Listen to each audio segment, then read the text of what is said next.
오늘은 7월 21일 수요일입니다.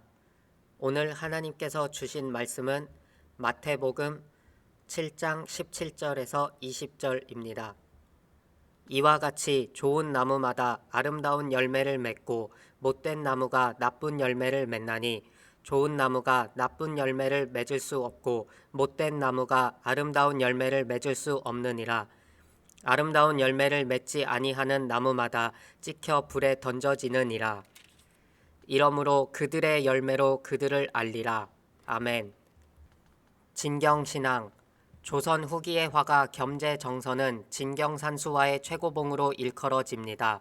진경산수화란 풍경을 직접 보고 그 느낌을 그리는 것입니다.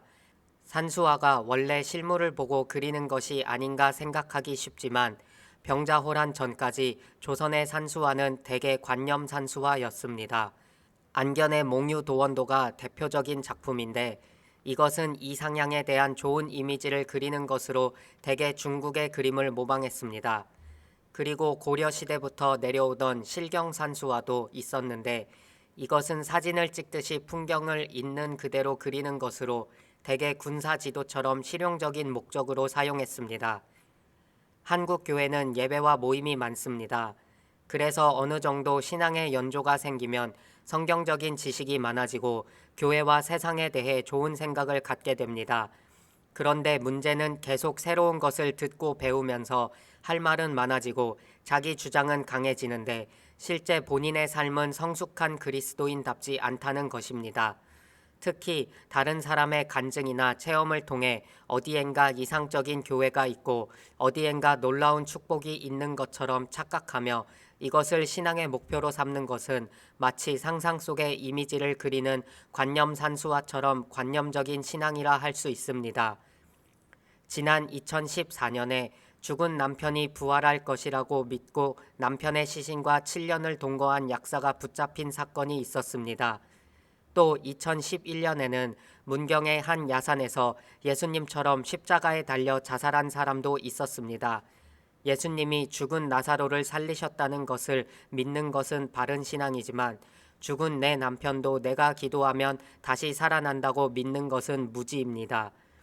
예수님의 십자가 사건이 온 인류의 구원 역사인 것을 고백하는 것은 바른 신앙이지만 내가 예수님처럼 죽으면 하나님께서 이 시대의 죄악을 용서하시리라는 믿음은 망상입니다.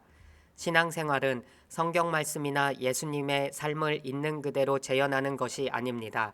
산수화에서는 관념이든 실경이든 진경이든 다 나름대로 의미가 있지만 우리의 신앙은 하나님의 말씀을 제대로 이해하고 내 삶에 바르게 적용하는 진경신앙이어야 합니다.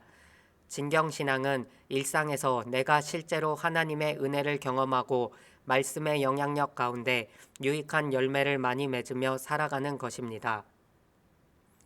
내 신앙이 관념 속에 머물지 않고 삶이 되고 있습니까? 기도하겠습니다.